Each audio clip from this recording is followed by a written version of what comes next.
Once upon a time in the intriguing history of France, there emerged a towering figure whose name resounds through the ages: Napoleon Bonaparte, a military genius who shaped France's destiny, propelling it to the status of a superpower. With a commanding presence, he subdued kings and princes, earning both admiration and concern across Europe and its colonies. Yet, even this indomitable leader found himself facing the most troubling challenges within the confines of his own home. Napoleon, a monarch obsessed with rank, splendor, and the establishment of his dynasty, had a family that often stirred restlessness in his nights. Among his rebellious brothers and mischievous sisters, it was his favorite sister, Pauline, who held a captivating sway over him. Pauline was a woman of extraordinary beauty, charm, and magnetism, captivating the hearts of men wherever she went. Her allure added to the woes of Francis Midas, the beleaguered monarch, for she loved with a fervor that knew no bounds. Welcome to Time Capsule, where we delve into the hidden tales of the past. Today, we unravel the fascinating and sometimes scandalous secrets of Napoleon's alluring sister, Pauline Bonaparte.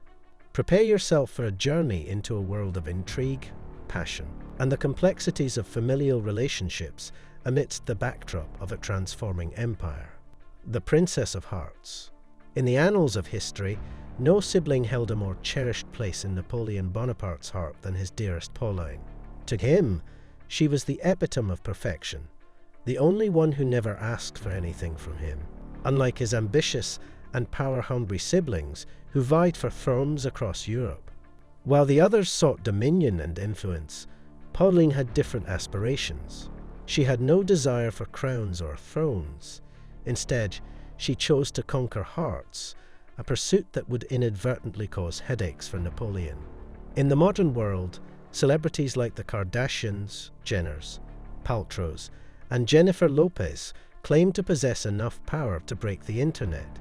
Yet, their charm and popularity might pale in comparison to the original starlet of her time, Pauline Bonaparte. Fashion trendsetter, life of late 18th century parties, known for sensational stunts and daring dresses, Pauline may not have conquered nations like her brother, but she was undoubtedly the biggest celebrity of her era. Her scandalous reputation, combined with her relation to the world's most powerful leader, made her a target for those seeking to undermine Napoleon. Amidst whispers of her love affairs and bedroom exploits, Pauline's boldness shocked the continent. But her most infamous scandal did not revolve around her penchant for adultery or rumors about her relationship with her brother. It centered on a statue, a tale that began with Camillo Borghese, an Italian nobleman who became Pauline's second husband in August 1803, merely 8 months after the death of her first spouse. This marriage was against Napoleon's wishes, as he wanted Pauline to mourn her previous husband for a more extended period. However, Prince Borghese was a prominent figure in European society. Wealthy, with the finest diamond collection and a magnificent residence called Villa Borghese, the marriage between Pauline and Camillo was akin to a Kardashian-style union of the 19th century, with Pauline gaining substantial wealth, part ownership of Villa Borghese, and indulgence in lavish carriages and jewelry. However, all the riches in the world couldn't fill the void in Pauline's heart. Within months, she became disillusioned with her husband. Rumors swirled that Camillo might have preferred the company of men, and his physical attributes were not enough to satisfy Pauline's insatiable desires. Despite the marriage turning sour, she remained wedded to the Italian prince for 2 reasons: the title she gained as his wife and his vast wealth that could cater to her extravagant tastes. Moreover, Pauline's stubbornness played a role in her decision to stay in the marriage.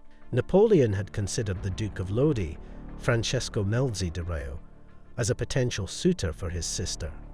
However, upon hearing of her promiscuous reputation, the Duke had no interest in marrying her, even if she was the Emperor's sister. Under the influence of Napoleon's brothers, Joseph and Lucien, Pauline wedded Prince Borghese without Napoleon's knowledge, which infuriated the Emperor upon discovering the transgression. Troubles ensued as Pauline struggled to adapt to Roman society, and her scandalous affairs behind her husband's back invited ridicule. Napoleon, in an attempt to remind her of her identity, wrote a stern letter. Despite her initial infatuation with the prince's charm, she resorted to mocking him with jibes, addressing him as his serene idiot. Her defiance and audacity in the face of societal norms continued to draw attention, adding to the intrigue surrounding the Bonaparte name. Venus of Empire. Before bidding farewell to Rome and returning to France for good, Pauline Bonaparte decided to leave a lasting legacy. She commissioned 2 statues of herself from the renowned sculptor Antonio Canova, but her vision for these sculptures differed significantly from what her husband, Camillo Borghese, had in mind. Camillo wanted Canova to portray Pauline as a Roman goddess, a chaste figure akin to Diana, the goddess of the hunt. In Roman tradition, powerful mortals were often depicted as deities in art. However, Pauline found this proposal amusing and even scoffed at the idea. With a playful sense of humor and self-awareness, she knew that presenting herself as a virgin goddess would not be credible. Instead, she had a bolder idea. When Pauline met Canova, she discarded all inhibitions and discarded her clothes, instructing the sculptor to cast her as Venus, the goddess of love and beauty. In Roman mythology, Venus was the equivalent of Aphrodite. When questioned about her choice to pose nude, Pauline quipped that the room was too hot to keep her clothes on. This brazen act showcased her disregard for convention and her revelry against societal norms. The statues, once unveiled, sparked both awe and gossip among the masses. For a woman of her stature, such audaciousness was scandalous. However, among her peers, the technical brilliance of the sculptures earned widespread admiration. Canova even recommended that the sculptures be viewed with a torchlight, which created an illusion to make the marble figure seem more lifelike. Today, visitors to the Galleria Borghese in Rome continue to be amazed by Pauline's immortalized form. However, when the sculptures were delivered to her husband, Camillo Borghese, he was far from pleased. Infuriated by the naked depiction of his wife, he hid the statue away in an attic. Hijinks in Haiti. Born on October 20th, 1780, in Ajaccio, Corsica, Pauline Bonaparte was the 6th child of Carlo Bonaparte and Letizia Ramolino. Despite being born into a reasonably wealthy noble family, her childhood was far from idyllic. When she was just 5 years old, her father passed away, and the family's fortunes dwindled, pushing them into poverty.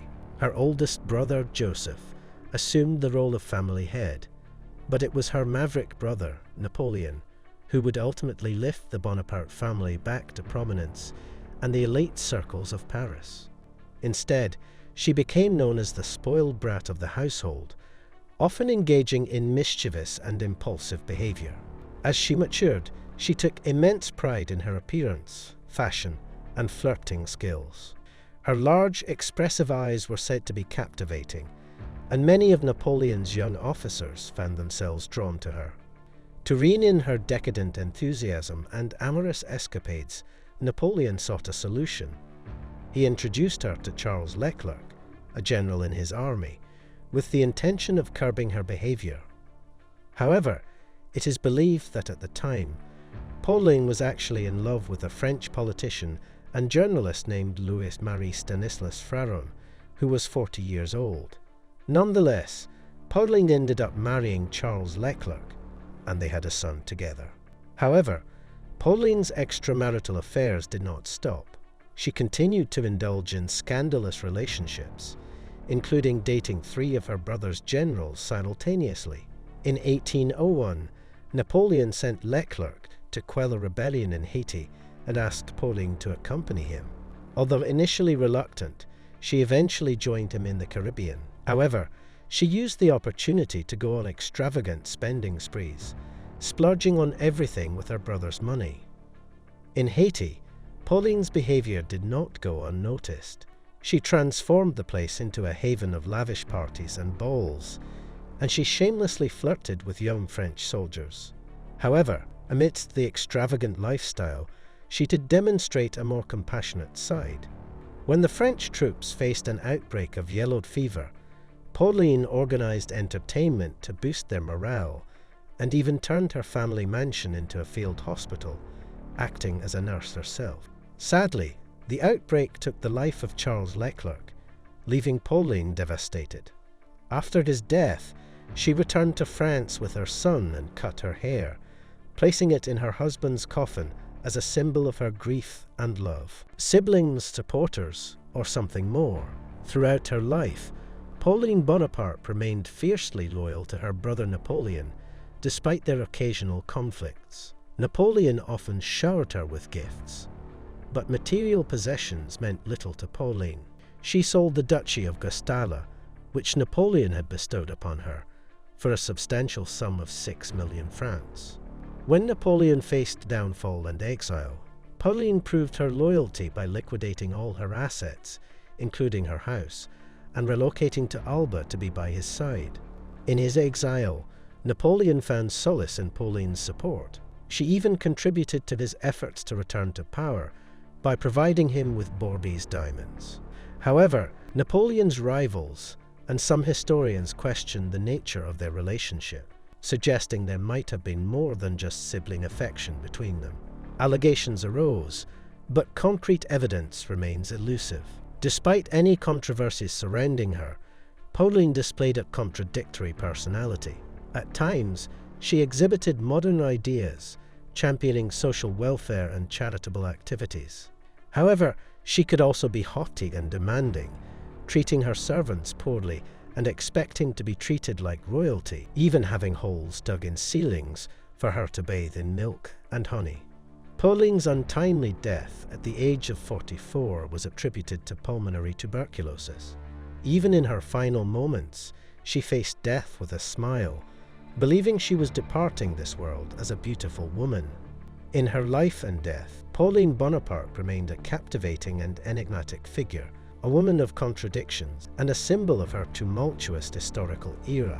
Her loyalty to Napoleon and her reputation as a bold and audacious individual continue to intrigue those who delve into the pages of history. Thanks for watching the video, and if you found it informative, please like and subscribe to Time Capsule for similar content. Until then, take care.